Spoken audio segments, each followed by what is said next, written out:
Why didn't they ask Evans?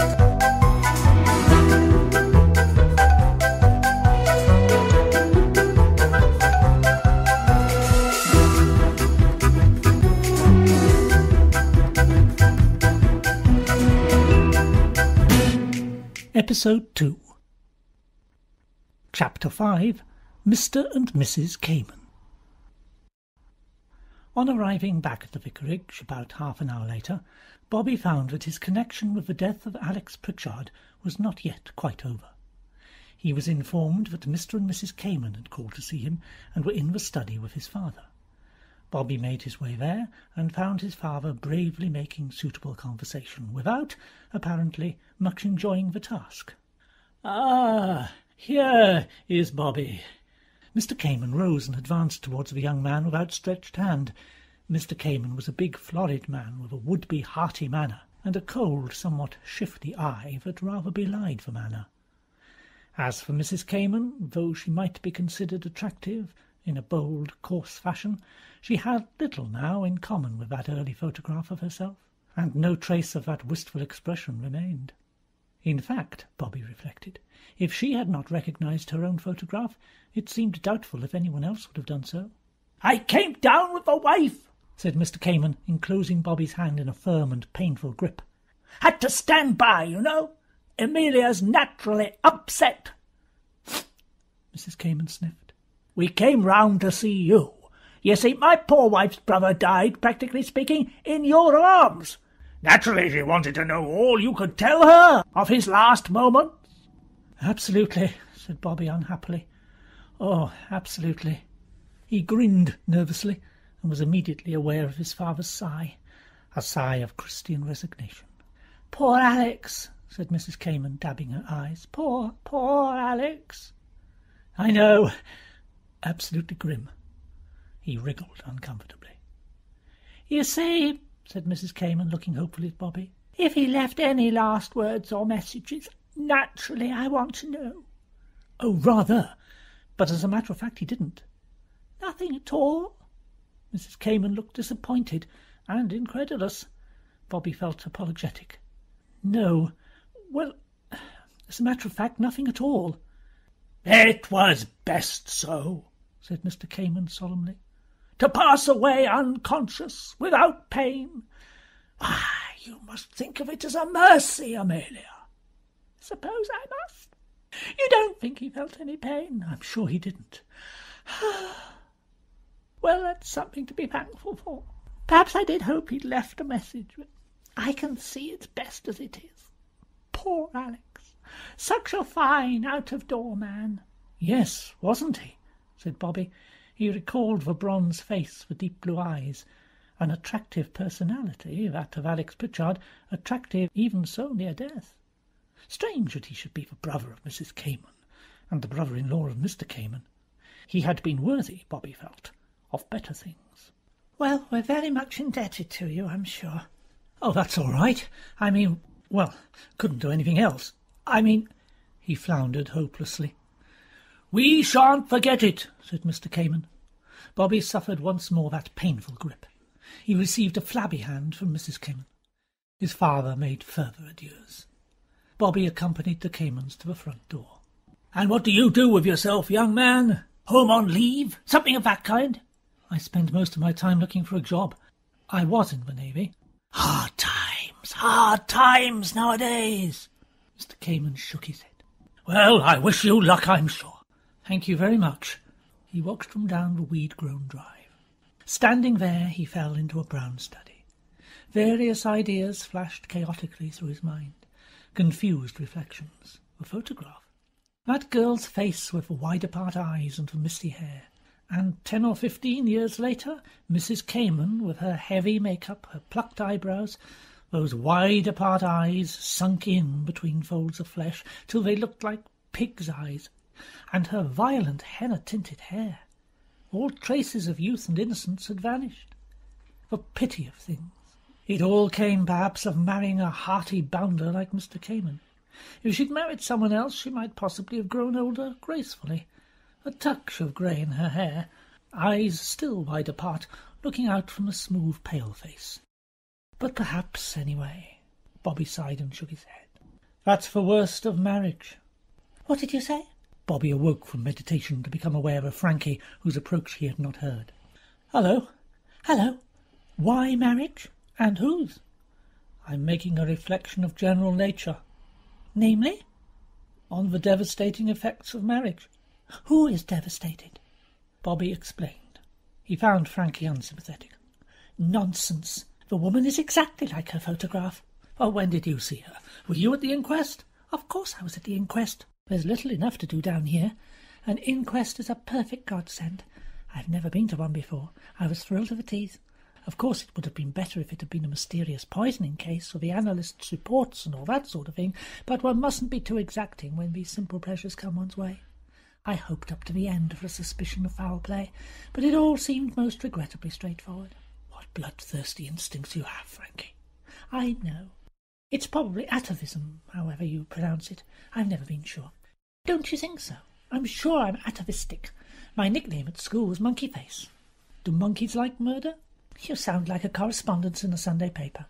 Our correspondent's views on this subject are solicited. You know, I don't agree with you about the female Cayman. Her photograph was lovely. Touched up, that's all. Well then, it was so much touched up that you wouldn't have known it was the same person. You're blind. The photographer had done all that the art of photography could do, but it was still a nasty bit of work. I absolutely disagree with you.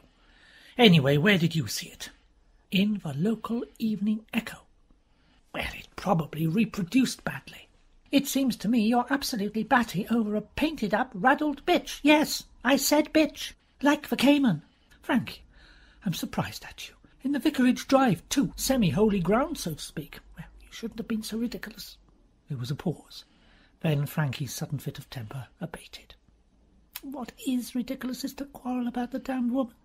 I came to suggest a round of golf. What about it? OK, Chief, said Bobby happily. They set off amicably together, and their conversation was of such things as slicing and pulling, and how to perfect a chip shot onto the green. The recent tragedy passed quite out of mind, until Bobby, holding a long putt at the 11th to half a hole, suddenly gave an exclamation. What is it? Nothing. I've just remembered something. What? Well, these people, the Caymans, they came round and asked if the fellow hadn't said anything before he died. I told them he hadn't. Well, and now I've just remembered that he did. Well, not one of your brightest mornings, in fact. Well, you see, it wasn't the sort of thing they meant. That's why I suppose I didn't think of it. What did he say? He said, why didn't they ask Evans? What a funny thing to say. Nothing else? No. He just opened his eyes and said that, quite suddenly, and then died, poor chap. Well, I don't see you need worry. It wasn't important. Well, no, of course not. Still, I just wish I'd mentioned it. You see, I said he'd said nothing at all. Well, it amounts to the same thing. I mean, it isn't like Tell Gladys I Always Loved Her, or The Will Is in the Walnut Bureau, or any of the proper romantic last words there are in books. You don't think it's worth writing about it to them? I shouldn't bother. It couldn't be important. I expect you're right. Bobby returned his attention with renewed vigour to the game. But the matter did not really dismiss itself from his mind. It was a small point, but it fretted him. He felt very faintly uncomfortable about it. Frankie's point of view was, he felt sure, the right and sensible one. The thing was of no importance. Let it go. But his conscience continued to reproach him faintly. He'd said the dead man had said nothing. That wasn't true. It was all very trivial and silly, but he couldn't feel quite comfortable about it. Finally, that evening, on an impulse, he sat down and wrote to Mr. Cayman. Dear Mr. Cayman, I have just remembered that your brother-in-law did actually say something before he died. I think the exact words were, why didn't they ask Evans? I apologize for not mentioning this morning, but I attached no importance to the words at the time, and so I suppose they slipped my memory. Yours truly, Robert Jones. On the next day but one, he received a reply. Dear Mr. Jones, your letter of the 6th instant to hand. Many thanks for repeating my poor brother-in-law's last words so punctiliously in spite of their trivial character. What my wife hoped was that her brother might have left her some last message. Still, thank you for being so conscientious. Yours faithfully, Leo Cayman. Bobby felt snubbed. Chapter 6. End of a Picnic. On the following day, Bobby received a letter of quite a different nature. "Sure fixed, old boy," wrote Badger in an illiterate scrawl which reflected no credit on the expensive public school which had educated him. "Actually got 5 cars yesterday for £15 the lot. An Austin, 2 Morrises and a couple of Rovers. At the moment they don't actually go, but we can tinker with them. Dash it all, a car's a car after all. So long as it takes the purchaser home without breaking down, that's all they can expect. I thought of opening up Monday week, and I'm relying on you, so don't let me down, will you, old boy? I must say old Aunt Carrie was a sport. I once broke the window of an old boy next door to her who'd been rude to her about her cats. She's never got over it. Sent me a £5 every Christmas ever since. And now this. We're bound to succeed. The thing's a dead cert. I mean, a car's a car after all. You can pick 'em up for nothing. Put a lick of paint on 'em, that's all the ordinary fool notices. The things will go with a bang. Now, don't forget, Monday week. I'm relying on you. Yours ever, Badger." Bobby informed his father that he would be going up to town on Monday week to take up a job. The description of the job did not rouse the vicar to anything like enthusiasm. He had, it may be pointed out, come across Badger Beeden in the past. He merely treated Bobby to another long lecture on the advisability of not making himself liable for anything.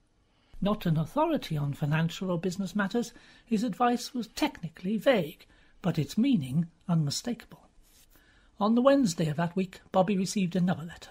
It was addressed in a foreign, slanting handwriting. Its contents were somewhat surprising to the young man.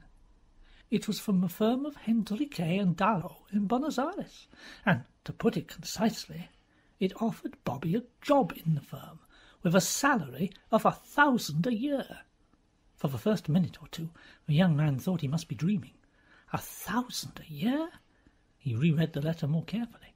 There was mention of an ex-naval man being preferred, a suggestion that Bobby's name had been put forward by someone not named, and that acceptance must be immediate, and that Bobby must be prepared to start for Buenos Aires within a week. "Well, I'm damned," said Bobby, giving vent to his feelings in a somewhat unfortunate manner. "Bobby!" "Sorry, Dad. Forgot you were there." "I should like to point out to you—" Bobby felt that this process, usually a long one, must at all costs be avoided. He achieved this course by a simple statement. "Someone's offered me 1,000 a year." The vicar remained open-mouthed, unable for the moment to make any comment. "That's put him off his drive, all right," thought Bobby with satisfaction. "My dear Bobby, did I understand you to say someone's offered you 1,000 a year? 1,000? Hold it in one, Dad." "It's impossible." Bobby was not hurt by this frank incredulity. His estimate of his own monetary value differed little from that of his father. They must be complete mutts. Who are these people?" Bobby handed him the letter. The vicar, fumbling for his pince-nez, stared at it suspiciously. Finally he perused it twice. "Most remarkable. Most remarkable. Lunatics." "Ah, my boy, it is, after all, a great thing to be an Englishman. Honesty, that's what we stand for. The Navy has carried that ideal all over the world, an Englishman's world. This South American firm realizes the value of a young man whose integrity will be unshaken and of whose fidelity his employers will be assured. You can always depend on an Englishman to play the game." "And keep a straight bat." The vicar looked at his son doubtfully. The phrase, an excellent one, had actually been on the tip of his tongue, but there was something in Bobby's tone that struck him as not quite sincere. The young man, however, appeared to be perfectly serious. "All the same, Dad, why me?" "What do you mean? Why you?" "Well, there's a lot of Englishmen in England, hearty fellows full of cricketing qualities. Why pick on me?" Well, probably your late commanding officer may have recommended you. Yes, suppose that's true. It doesn't matter anyway, since I can't take the job. Can't take it? My dear boy, what do you mean? Well, I'm all fixed up, you see, with Badger. Badger? Badger Beedon? Nonsense, my dear Bobby. This is serious. It's a bit hard, I own. Any childish agreement you have made with that young Beedon cannot count for a moment. It counts with me. Young Beedon is completely irresponsible. He's already, I understand, been the source of considerable trouble and expense to his parents. He's not had much luck. Badger's so infernally trusting. Luck! Luck! Luck! I should say that young man had never done a hand's turn in his life. Nonsense, Dad. Why, he used to get up at 5 in the morning to feed those beastly chickens. It wasn't his fault they all got the roup, or croup, or whatever it was. I have never approved of this garage project. Mere folly. You must give it up. Can't, sir. I've promised. I can't let old Badger down. He's counting on me. The discussion proceeded. The vicar, biased by his views on the subject of Badger, was quite unable to regard any promise made to that young man as binding. He looked on Bobby as obstinate and determined at all costs to lead an idle life in the company with one of the worst possible companions. Bobby, on the other hand, stolidly repeated without originality that he could not let old Badger down. The vicar finally left the room in anger, and Bobby then and there sat down to write to the firm of Henrique and Dallow, refusing their offer. He sighed as he did so. He was letting a chance go here, which was never likely to occur again. But he saw no alternative. Later, on the links, he put the problem to Frankie. She listened attentively. You'd have had to go to South America? Yes. Would you have liked that? Yes, why not? Anyway, I think you did quite right. About Badger, you mean? Yes. I couldn't let the old bird down, could I? No. But be careful the old bird, as you call him, doesn't let you in. Oh, I shall be careful. Anyway, I shall be all right. I haven't got any assets. That must be rather fun. Why? I don't know why. Just sounded rather nice and free and irresponsible. I suppose, though, when I come to think of it, that I haven't got any assets much either. I mean, Father gives me an allowance, and I've got lots of houses to live in, and clothes and maids, and some hideous family jewels, and a good deal of credit at shops. But that's all the family, really. It's not me. No, but all the same. Oh, it's quite different, I know. Yes, it's quite different. He felt suddenly very depressed. They walked in silence to the next tea. I'm going to town tomorrow, said Frankie, as Bobby teed his ball. Tomorrow? I was going to suggest you come for a picnic. Oh, I'd have liked to. However, it's arranged. You see, Father's got the gout again. You ought to stay and minister to him. He doesn't like being ministered to. It annoys him frightfully. He likes the second footman best. He's sympathetic and doesn't mind having things thrown at him and being called a damned fool. Bobby topped his drive and it trickled into the bunker. Hard lines. Frankie drove a nice straight ball that sailed over it. By the way, we might do something together in London. You'll be up soon. On Monday. But, well, it's no good, is it? What do you mean, no good? Well, I mean, I'll be working as a mechanic most of the time. I mean, even then, I suppose you're just as capable of coming to a cocktail party and getting tight as any other of my friends. Bobby merely shook his head. I'll give you a beer and a sausage party if you prefer it. Look here, Frankie, what's the good? I mean, you can't mix your crowds. Your crowd's a different crowd from mine. I assure you that my crowd is a very mixed one. You're pretending not to understand. You can bring Badger if you like. There's friendship for you. You've got some sort of prejudice against Badger. I dare say it's his stammer. People who stammer always make me stammer too. Look here, Frankie, it's no good and you know it isn't. It's all right down here. There's not much to do, and I suppose I'm better than nothing. I mean, you're always awfully decent to me and all that, and I'm grateful. But I mean, I know I'm just nobody. I mean, when you've quite finished expressing your inferiority complex, perhaps you'll try getting out of a bunker with a niblick instead of a putter. Have I... Oh, Damn! He replaced the putter in his bag and took out the niblick. Frankie watched with malicious satisfaction as he hacked at the ball 5 times in succession. Clouds of sand rose round them. Your hole. I think it is. And that gives me the match. Shall we play the bye? No, I don't think so. I've got a lot to do. Of course. I suppose you have. They walked together in silence to the clubhouse. Well, said Frankie, holding out her hand, goodbye, my dear. It's been too marvellous to have you to make use of while I've been down here. See something of you again, perhaps, when I've nothing better to do. Look here, Frankie, perhaps you'll condescend to come to my Costa party. I believe you can get pearl buttons quite cheaply at Woolworth's. Frankie! His words were drowned in the noise of the Bentley's engine, which Frankie had just started. She drove away with an airy wave of her hand. Damn! Said Bobby in a heartfelt tone. Frankie, he considered, had behaved outrageously. Perhaps he hadn't put things very tactfully, but dash it all, what he'd said was true enough. Perhaps, though, he shouldn't have put it into words. The next 3 days seemed interminably long.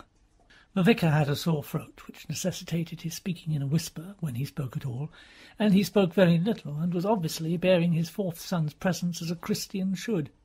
Once or twice he quoted Shakespeare to the effect that a serpent's tooth, etc. On Saturday Bobby felt that he could bear the strain of home life no longer. He got Mrs. Roberts, who, with her husband, ran the vicarage, to give him a packet of sandwiches, and, supplementing this with a bottle of beer which he bought in Marchboat, he set off for a solitary picnic. He had missed Frankie abominably these last few days. These older people were the limit. They harped on things so. Bobby stretched himself out on a brackeny bank and debated with himself whether he should eat his lunch first and go to sleep afterwards, or sleep first and eat afterwards. While he was cogitating, the matter was settled for him by his falling asleep without noticing it. When he woke, it was 3:30. Bobby grinned as he thought how his father would disapprove of this way of spending a day. A good walk across country, 12 miles or so, that was the kind of thing that a healthy young man should do. It led inevitably to that famous remark, "Now I think I have earned my lunch." Idiotic, thought Bobby. Why earn lunch by doing a lot of walking you don't particularly want to do? What's the merit in it? If you enjoy it, then it's pure self-indulgence, and if you don't enjoy it, you're a fool to do it. Whereupon he fell upon his unearned lunch and ate it with gusto. With a sigh of satisfaction he unscrewed the bottle of beer. Unusually bitter beer, but decidedly refreshing. He lay back again, having tossed the empty beer bottle into a clump of heather. He felt rather godlike lounging there. The world was at his feet. A phrase, but a good phrase. He could do anything if he tried. Plans of great splendour and daring initiative flashed through his mind. Then he grew sleepy again. Lethargy stole over him.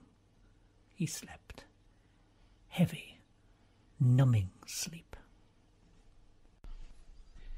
Chapter 7. An Escape from Death. Driving her large green Bentley, Frankie drew up to the curb outside a large old-fashioned house, over the doorway of which was inscribed St. Asaph's. Frankie jumped out and, turning, extracted a large bunch of lilies. Then she rang the bell. A woman in nurse's dress answered the door. "Can I see Mr. Jones?" The nurse's eyes took in the Bentley, the lilies, and Frankie with intense interest. "What name should I say?" "Lady Frances Derwent." The nurse was thrilled, and her patient went up in her estimation.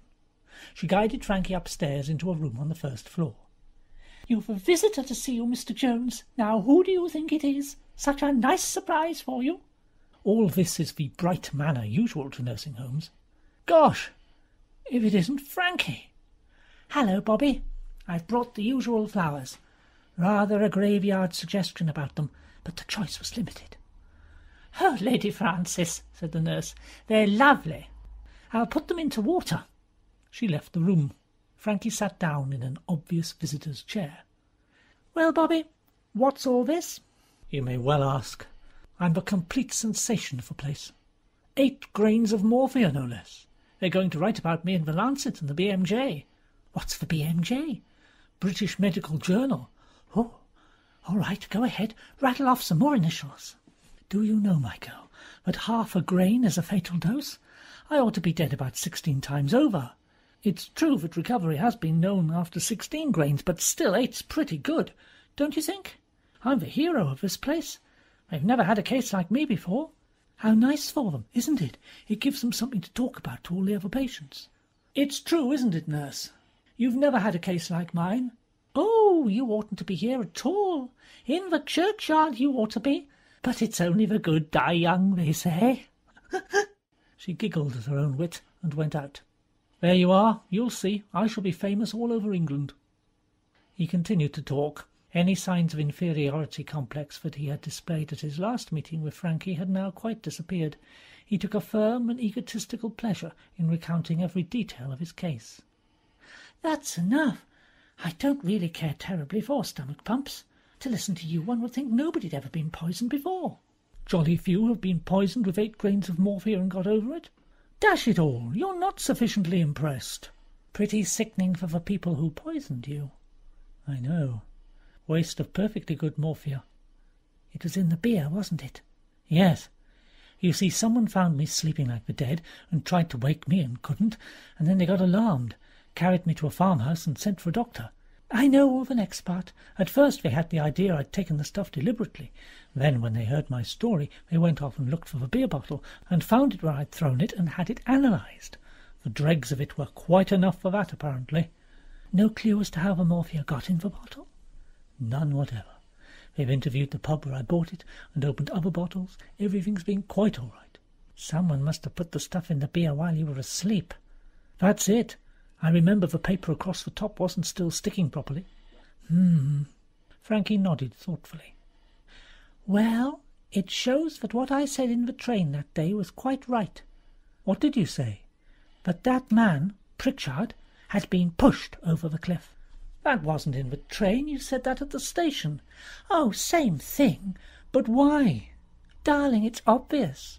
Why should anyone want to put you out of the way? You're not the heir to a fortune or anything. I may be. Some great aunt I've never heard of in New Zealand or somewhere may have left me all her money. And nonsense. Not without knowing you. And if she didn't know you, why leave money to a 4th son? Why, in these hard times, even a clergyman mightn't have a 4th son. No, it's all quite clear. No one benefits by your death. That's ruled out. Then there's revenge. You haven't seduced a chemist's daughter by any chance? Not that I can remember. I know. One seduces so many it's hard to keep count. But I should say offhand that you've never seduced anyone at all. You're making me blush, Frankie. And why must it be a chemist's daughter anyway? Free access to morphia. It's not so easy to get hold of morphia. Well, I haven't seduced a chemist's daughter. And you haven't got any enemies you know of. Bobby shook his head. Well, there you are. It must be the man who was pushed over the cliff. What do the police think? They think it must have been a lunatic. Nonsense. Lunatics don't wander about with unlimited supplies of morphia looking for odd bottles of beer to put it into. No, somebody pushed Pritchard over the cliff. A minute or two later you came along and he thinks you saw him do it, and so determines to put you out of the way. I don't think that'll hold water, Frankie. Why not? Well, to begin with, I didn't see anything. Yes, but he didn't know that, and if I had seen anything, I should have said so at the inquest. I suppose that's so. Perhaps he thought you'd seen something that you didn't think was anything, but which really was something. That sounds pure gibberish, but you get the idea. Bobby nodded. Yes, I see what you mean, but it doesn't seem very probable somehow. I'm sure that cliff business had something to do with this. You were on the spot, the first person to be there. Thomas was there too. Nobody's tried to poison him. Perhaps they're going to, or perhaps they've tried and failed. All seems very far-fetched. I think it's logical. If you get 2 out-of-the-way things happening in a stagnant pond like Marksbolt... Wait, there's a third thing. What? That job you were offered. That, of course, is quite a small thing, but it was odd, you must admit. I've never heard of a foreign firm that specialised in seeking out undistinguished ex-naval officers. Did you say undistinguished? You hadn't got into the BMJ then. But you see my point. You've seen something you weren't meant to see, or so they, whoever they are, think. Very well. They first try to get rid of you by offering you a job abroad. When that fails, they try to put you out of the way altogether. Isn't that rather drastic? And anyway, it's a great risk to take. Oh, but murderers are always frightfully rash. The more murders they do, the more murders they want to do. Like the third bloodstain, said Bobby, remembering one of his favourite works of fiction. Yes, and in real life too. Smith and his wives, and Armstrong and people. Well, but Frankie, what on earth is it I'm supposed to have seen? That, of course, is the difficulty. I agree that it can't have been the actual pushing, because you would have told about that. It must be something about the man himself. Perhaps he had a birthmark, or double-jointed fingers, or some strange physical peculiarity. Your mind is running on Dr. Thorndyke, I see. It couldn't be anything like that, because whatever I saw, the police would see as well. So they would. That was an idiotic suggestion. It's very difficult, isn't it? It's a pleasing theory, and it makes me feel important. But all the same, I don't believe it's much more than a theory. I'm sure I'm right. I must be off now. Shall I come and see you again tomorrow? Oh, do. The arch chatter of the nurses gets very monotonous. By the way, you're back from London very soon. My dear, as soon as I heard about you, I tore back. It's most exciting to have a romantically poisoned friend. I don't know whether morphia is so very romantic, said Bobby reminiscently. Well, I'll come tomorrow. Do I kiss you or don't I? Oh, it's not catching. Then I'll do my duty to the sick thoroughly. She kissed him lightly. See you tomorrow. The nurse came in with Bobby's tea as she went out. I've seen her pictures in the papers often. She's not so very like them, though. And, of course, I've seen her driving about in her car, but I've never seen her close before, so to speak. Not a bit haughty, is she? No, I should never call Frankie haughty. I said to Sister, I said she's as natural as anything, not a bit stuck up. I said to Sister, she's just like you or me, I said. Silently dissenting violently from this view, Bobby returned no reply. The nurse, disappointed by his lack of response, left the room. Bobby was left to his own thoughts.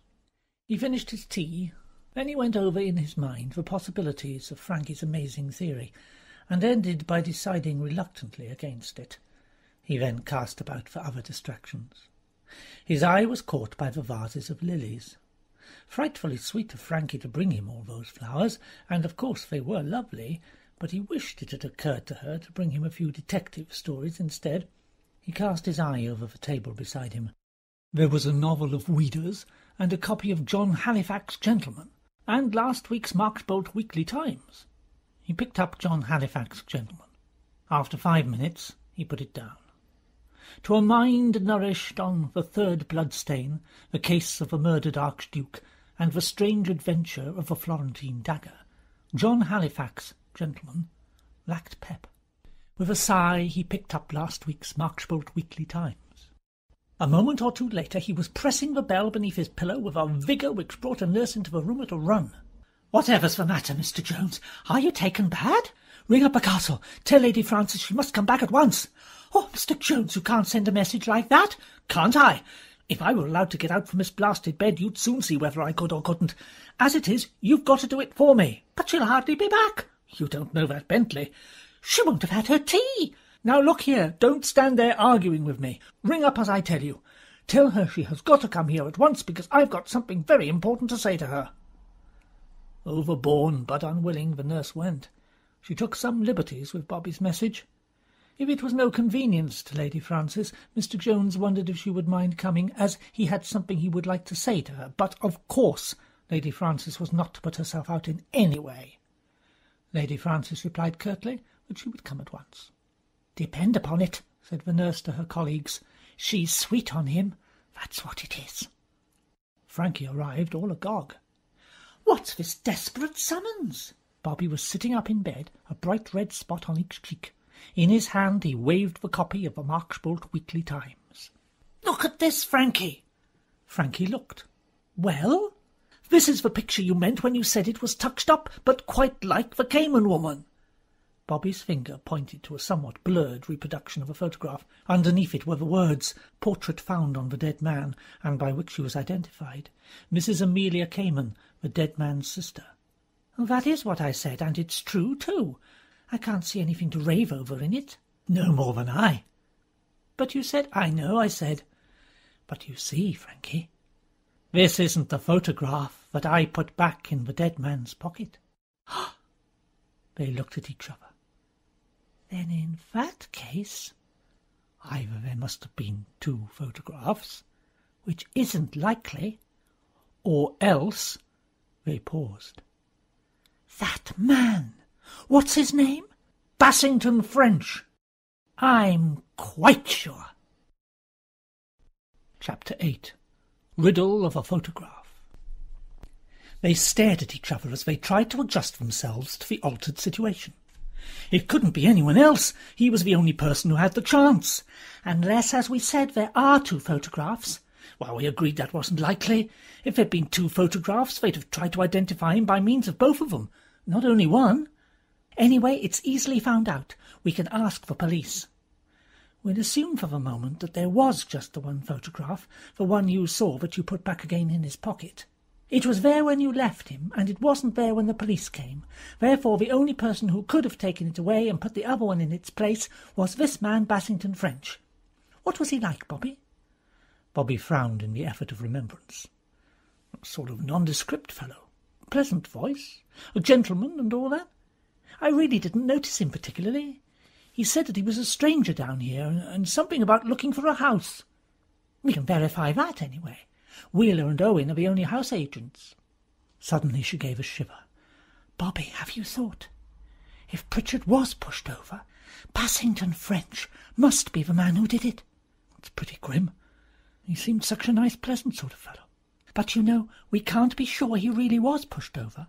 "You have been all along."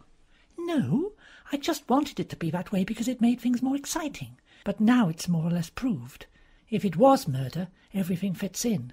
Your unexpected appearance, which upsets the murderer's plans, your discovery of the photograph, and, in consequence, the need to put you out of the way." "There's a flaw there." "Why? You were the only person who saw that photograph. As soon as Bassington French was left alone with the body, he changed the photograph, which only you had seen." No, that won't do. Let's grant for the moment that photograph was so important that I had to be got out of the way, as you put it. It sounds absurd, but I suppose it's just possible. Well then, whatever was going to be done would have to be done at once. The fact that I went to London and never saw the Marchbold Weekly Times or the other papers with a photograph in it was just plain chance. A thing nobody could count on. The probability was that I should say at once, "That isn't the photograph I saw." Why wait till the inquest when everything was nicely settled? There's something in that. And there's another point. I can't be absolutely sure, of course, but I could almost swear that when I put the photograph back in the dead man's pocket, Bassington French wasn't there. He didn't arrive till about 5 or 10 minutes later. Why, he might have been watching you all the time. I don't see very well how he could. There's really only one place where you can see down to exactly the spot we were. Farther round the cliff bulges and then recedes underneath, so you can't see over. There's just the one place, and when Bassington French did arrive there, I heard him at once. Footsteps echo down below. He may have been near at hand, but he wasn't looking over till then, I'll swear." "Then you think that he didn't know about your seeing the photograph?" "I don't see how he could have known." "And he can't have been afraid you'd seen him doing it, the murder, I mean, because, as you say, that's absurd. You'd never have held your tongue about it. It looks as though it must have been something else altogether." "Only I don't see what it could have been." "Something they didn't know about till after the inquest that made them decide you had to be put out of the way. I don't know why I say they." "Why not? After all, the Caymans must be in on it too. It's probably a gang. I like gangs." "That's a low taste. A single-handed murder is much higher class, Bobby." "Yes? What was it Pritchard said just before he died? You know, you told me about it that day on the links. That funny question." "Why didn't they ask Evans?" "Yes. Suppose that was it." "That's ridiculous." "It sounds so, but it might be important, really." "Bobby, I'm sure that's it. Oh, no, I'm being an idiot. You never told the Caymans about it. Well, I did, as a matter of fact. You did? Yes. I wrote to them that evening, saying, of course, that it was probably quite unimportant. What happened? Cayman wrote back, politely agreeing, of course, that there was nothing in it, but thanking me for taking the trouble. I felt rather snubbed. And 2 days later you got this letter from a strange firm bribing you to go to South America. Yes. Well, I don't know what more you want. They try that first, you turn it down. The next thing is they follow you round and seize a good moment to empty a lot of morphia into your bottle of beer. And the Caymans are in it. Of course the Caymans are in it. Yes. If your reconstruction is correct, they must be in it. But according to our present theory, it goes like this. Dead man X is deliberately pushed over cliff, presumably by BF, pardon these initials, and it's important that X should not be correctly identified. So portrait of Mrs. C is put in his pocket, and portrait of fair unknown removed. Who was she, I wonder? Keep to the point. Mrs. C waits for photographs to appear, and turns up as grief-stricken sister, and identifies X as her brother from foreign parts. You don't believe he could really have been her brother? No, not for a moment. You know, that puzzled me all along. The Caymans were a different class altogether. The dead man was, well, it sounds a most awful thing to say, and just like some deadly old retired Anglo-Indian. But the dead man was a pucker Saab. And the Caymans most emphatically weren't. Most emphatically. And then, just when everything has gone off well from the Caymans' point of view, body successfully identified, verdict of accidental death, everything in the garden lovely, you come along and mess things up. Why didn't they ask Evans? You know, I can't see what on earth there can be in that to put the wind up anybody. Ah, well, that's because you don't know. It's like making crossword puzzles. You write down a clue and you think it's too idiotically simple and that everyone will guess it straight off, and you're frightfully surprised when they simply can't get it in the least. Why didn't they ask Evans? It must be a most frightfully significant phrase to them, and they couldn't realise that it meant nothing to you at all. More fools they.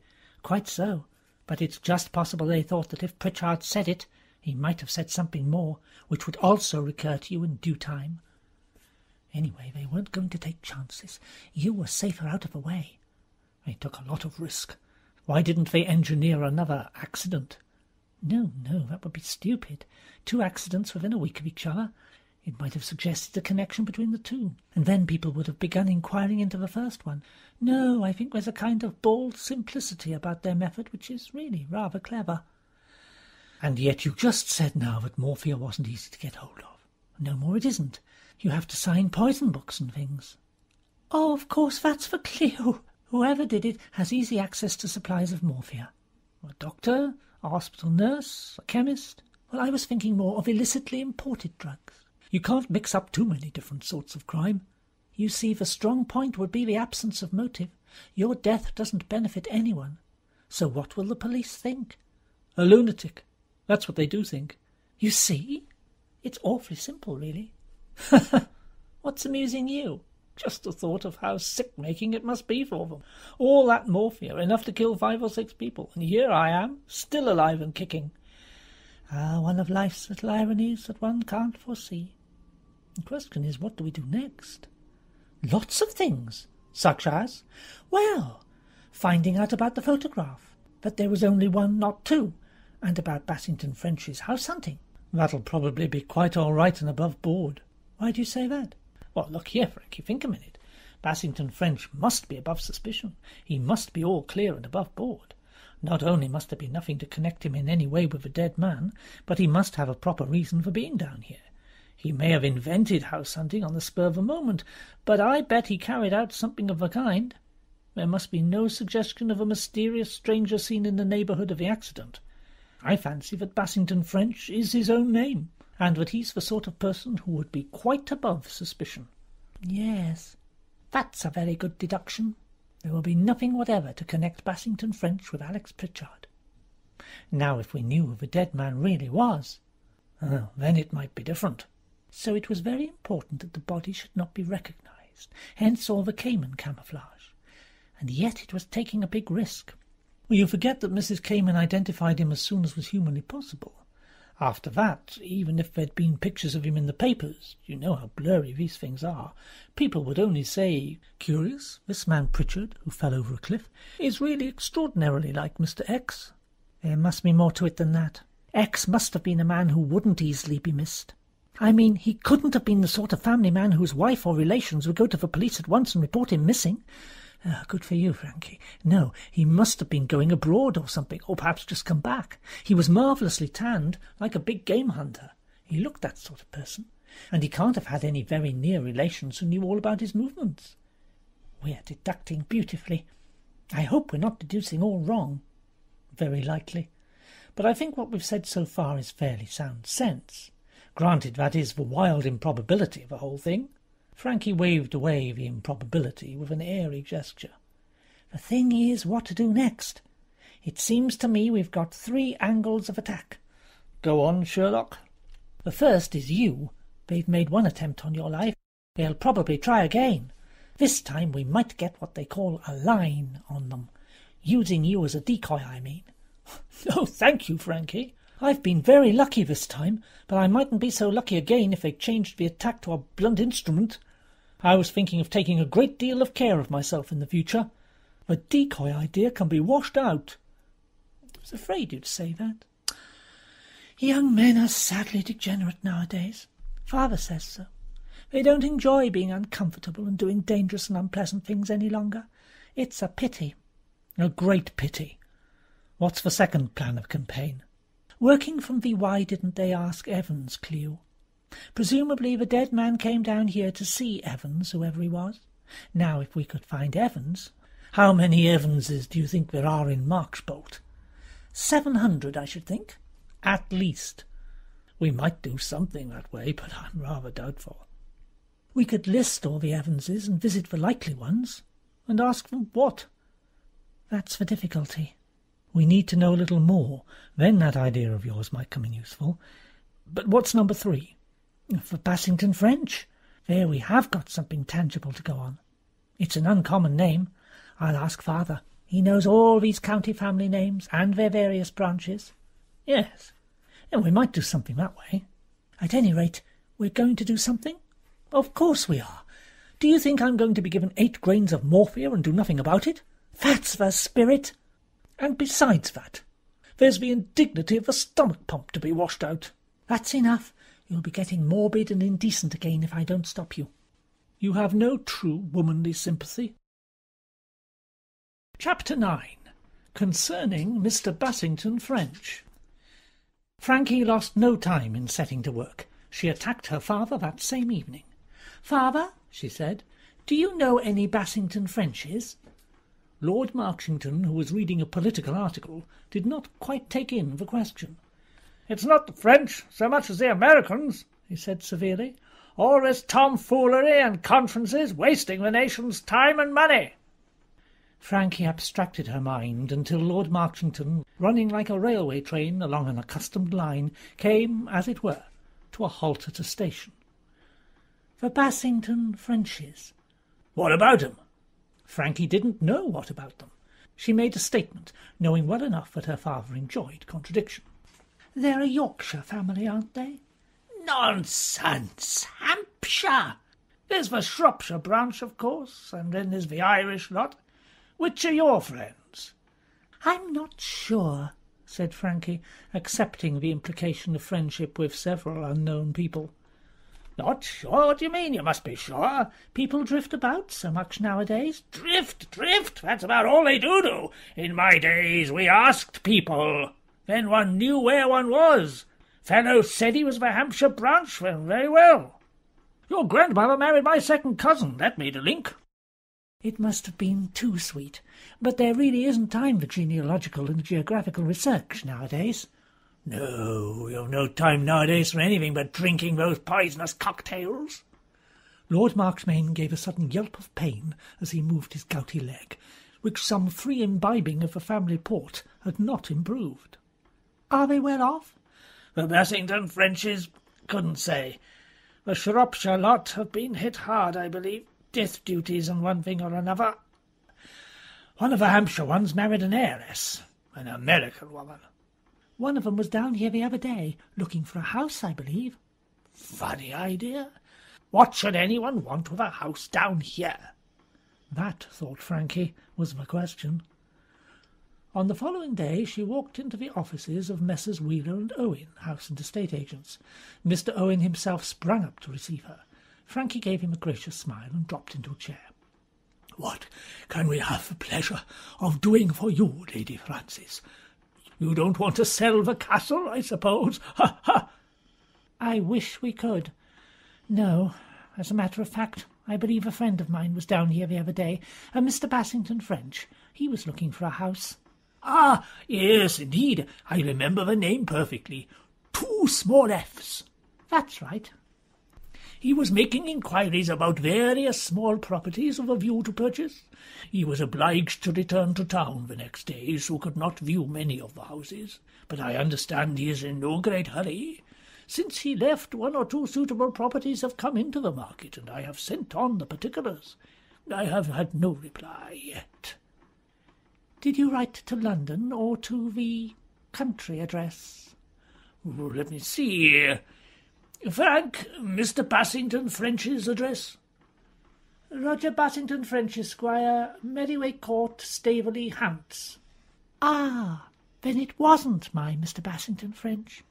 This must be a cousin. I thought it was odd his being here and not looking me up."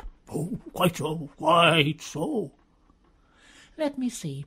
It must have been the Wednesday he came to see you." "That's right, just before 6:30. We close at 6:30. I remember particularly because it was the day when that sad accident happened. A man fell over the cliff.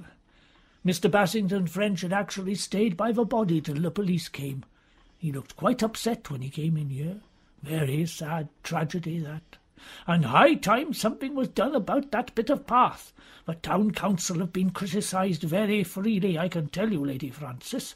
Most dangerous. Why we haven't had more accidents than we have, I can't imagine." "Extraordinary." She left the office in a thoughtful mood. As Bobby had prophesied, all Mr. Bassington French's actions seemed clear and above board. He was one of the Hampshire Bassington Frenches. He had given his proper address. He had actually mentioned his part in the tragedy to the house agent. Was it possible, after all, Mr. Bassington French was the completely innocent person he seemed? Frankie had a qualm of doubt. Then she refused it. No, a man who wants to buy a little place would either get here earlier in the day or else stay over the next day. He wouldn't go into a house agent's at 6:30 in the evening and go up to London the following day. Why make the journey at all? Why not write? No, she decided. Bassington French was the guilty party. Her next call was the police station. Inspector Williams was an old acquaintance, having succeeded in tracking down a maid with a false reference who'd absconded with some of Frankie's jewellery. "Good afternoon, Inspector."